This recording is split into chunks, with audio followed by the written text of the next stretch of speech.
Hello, જય શ્રી કૃષ્ણ. તમારું સ્વાગત છે મારા કિચનમાં. આજે આપણે બનાવીશું બધાના જ ફેવરેટ એવા એક સ્ટાર્ટરની રેસીપી, જે છે હરાભરા કબાબ. આ કબાબ બધે જ મળતા હોય છે ને રેસ્ટોરન્ટ સ્ટાઇલ જેવા બનાવીને તૈયાર કરીશું ને ઉપરથી એકદમ ક્રિસ્પી ને અંદરથી એકદમ નરમ એવા બનાવીને તૈયાર કરીશું. તો ચાલો આપણે તેની સામગ્રી જોઈ લઈએ. તો તેના માટે આપણે શું જોઈશે તે જલ્દીથી જોઈને આપણે બનાવવાનું સ્ટાર્ટ કરીએ.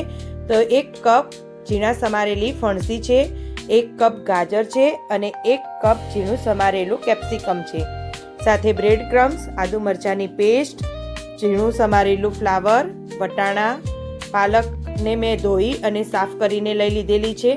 આપણે આ પાલકને બ્લાન્ચ કરવાની છે, તો કેવી રીતે કરવી તે પણ અગાઉથી જોઈ લઈએ. અને સાથે ધાણા લઈ લઈશું. હવે મસાલા રૂટીનના બધા જે હોય તે જ છે. તો ચાલો હવે આપણે પાલકને કેવી રીતે બ્લાન્ચ કરવી તે જોઈ લઈશું. તો તેના માટે મેં સાઈડમાં પાણી ઉકળવા મૂકી દીધેલું હતું. તો હવે તેમાં આપણે પહેલાં નાખીશું વટાણા. વટાણા તમારી રીતે તમે લઈ શકો છો. અત્યારે મેં 1 કપ ભરીને વટાણા લીધા છે અને 300 ગ્રામ જેટલી પાલક લીધેલી છે. તેને ધોઈને સાફ કરી છે. સરસ એવી બંને ઉકળતા પાણીમાં આપણે નાખી દઈશું. હવે હલાવી લઈશું. હવે તેનો કલર એવો ને એવો રહે તેના માટે આપણે તેમાં મીઠું એડ કરીશું અને સાથે થોડા પિંચ જેટલા ટાટાના સોડા એડ કરીશું. તમે ઈનો પણ એડ કરી શકો છો. 1 ચપટી જ આપણે એડ કરવાનું છે, વધારે એડ કરવાનું નથી. તો હવે પાલકને થોડી વાર આપણે થવા દઈશું અને પછી તેને એકદમ ઠંડા પાણીમાં નીકાળી લેવાનું છે. તો 1 બાઉલમાં પાણી લેવું અને તેમાં બરફ નાખી દેવો અને એકદમ ઠંડુ પાણી કરી લેવું. તો હવે તમે જોઈ શકો છો કે પાલક ઉકળવા લાગી છે ને 3 થી 4 મિનિટમાં આપણી પાલક અને વટાણા બંને સરસ એવા ચડી જશે. પાલકને તો આપણે ખાલી બોઇલ જ કરવાની હોય છે, પણ વટાણાને આપણે થોડી વાર ચડવા દઈશું. તો તમે હવે 1 વટાણો લઈને જોશો તો વટાણો સરસ એવો એકદમ તૈયાર થઈ ગયો છે. તો હવે તેને આપણે નીકાળી લઈશું. તો એકદમ ઠંડા પાણીમાં આપણે ડાયરેક્ટ જ નીકાળી અને નાખવાનું છે. તો વટાણા અને પાલક બંને આપણે એકદમ ઠંડા પાણીમાં નાખી દઈશું. તમે જોઈ શકો છો કે પાણીમાં મેં બરફ નાખી દીધેલો છે અને પાણી 1 બાઉલ ભરીને લીધેલું છે. તેમાં આપણે 2 મિનિટ પાલકને એકદમ ઠંડી કરી લેવાની છે અને પછી આપણે તેને ક્રશ કરવાની છે. જ્યારે આપણે આ પાણીમાંથી પાલકને નીકાળીએ ત્યારે એકદમ પાણી નીતરી જાય એવું આપણે તેને નીકાળી લેવાની છે.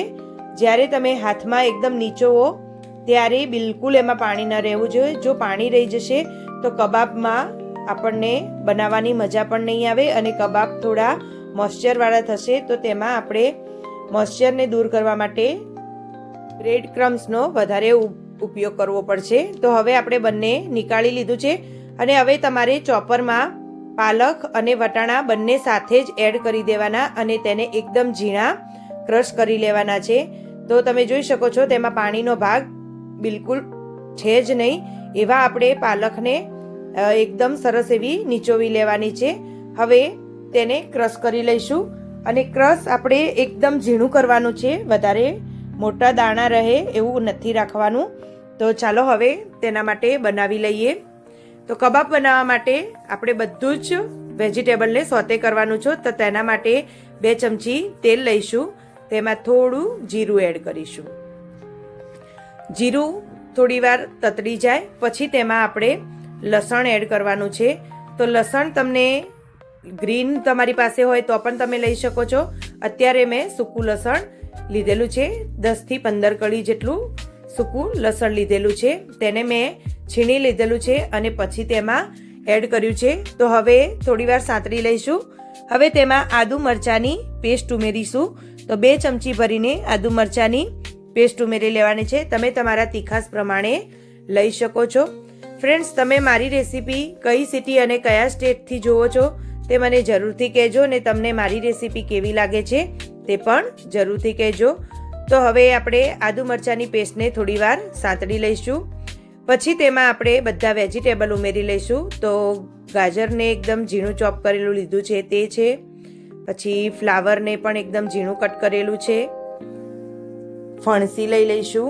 જો તમારી પાસે ફણસી ન હોય તો પણ તમે તેને સ્કીપ કરી શકો છો. સાથે કેપ્સિકમ લઈ લઈશું. હવે બધું જ વેજીટેબલને આપણે હાઈ ફ્લેમ પર સાતળવાનું છે. જો તમે ધીમા તાપે તેને સાતળશો તો તેમાંથી પાણી છૂટશે અને આપણું વેજીટેબલ થોડું પાણી છૂટે તેવું થશે અને મોઇશ્ચરવાળું બની જશે. તો બને ત્યાં સુધી તમારે બધા જ વેજીટેબલને હાઈ ફ્લેમ પર શેકવાના છે. તો હાઈ ફ્લેમ પર આપણે 5 મિનિટ માટે બધા વેજીટેબલને સોતે કરી લઈશું. તો હવે બધા જ વેજીટેબલ આપણા સોતે થઈ ગયા છે. હવે આ વેજીટેબલની અંદર આપણે જે પાલક અને વટાણાને ક્રશ કરીને રાખ્યા છે તે એડ કરી દઈશું અને તેને પણ સરસ એવા આપણે મિક્સ કરી લઈશું. અને ફ્લેમ આપણે હાઈ જ રાખવાની છે, જેથી પાલક અને વટાણામાં જો થોડું ઘણું પણ મોઇશ્ચર હોય તે બળી જાય અને આપણો સ્ટફિંગ ખૂબ સરસ એવું બનીને તૈયાર થાય. તો સાથે આપણે સ્વાદ અનુસાર મીઠું એડ કરી દઈશું અને બધું જ વેજીટેબલને સરસ એવા મિક્સ કરી લઈશું. તો તમે જોઈ શકો છો કે તેનો કલર ખૂબ સરસ એવો આવ્યો છે. તો જ્યારે તમે પાલક અને વટાણાને બોઇલ કરો ત્યારે તમારે તેમાં પિંચ એટલા સોડા એડ કરી દેવાના, જેથી તમારા પાલક અને વટાણાનો કલર ખૂબ જ સરસ આવે. તો હવે 5 મિનિટ માટે આપણે હાઈ ફ્લેમ પર બધું સાંતળી લેવાનું છે. હવે બધું સાંતળાઈને તૈયાર થઈ ગયું છે. હવે આ મિશ્રણને આપણે એક બાઉલમાં નીકાળી લેવાનું છે અને તેને ઠંડુ થવા દેવાનું છે. તો ચાલો હવે તેને બાઉલમાં આપણે નીકાળી લઈશું અને ગેસ બંધ કરી લઈશું. તો મિશ્રણને એકદમ ઠંડુ કરવાનું છે. તો તમે થાળીમાં પણ નીકાળી શકો છો. અત્યારે મેં બાઉલમાં નીકાળીને રાખી લીધેલું છે અને 10 મિનિટ માટે એમ જ રહેવા દીધું છે. પછી એકદમ ઠંડુ થઈ જાય પછી જ આમાં આપણે બધી જ વસ્તુ ઉમેરીને તેનું સરસ એવું મિશ્રણ બનાવીને તૈયાર કરીશું. જે આપણે હરાભરા કબાબનું જે સ્ટફિંગ બનશે તે એનાથી બનશે. તો તમે જોઈ શકો છો કે હવે સરસ એવું ઠંડુ થઈ ગયું છે.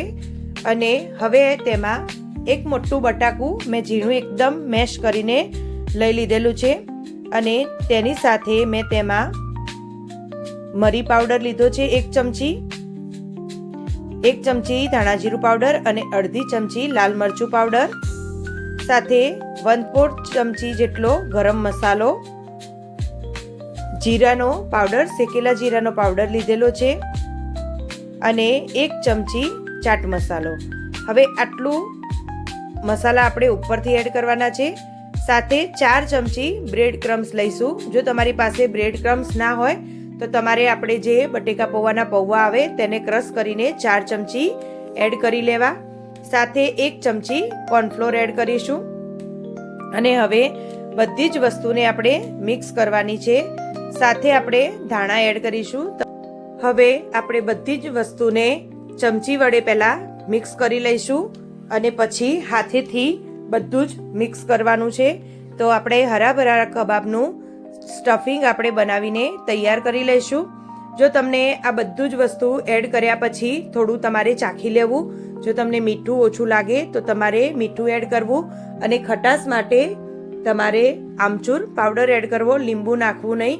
લીંબુ તમે નાખશો તો પછી મોઇશ્ચરવાળું થઈ જશે, તો હરાભરા કબાબમાં થોડું પાણી છૂટશે અને કદાચ તેલમાં થોડા છૂટા પણ પડી જશે. તો હવે આપણું મિશ્રણ બનીને તૈયાર થઈ ગયું છે.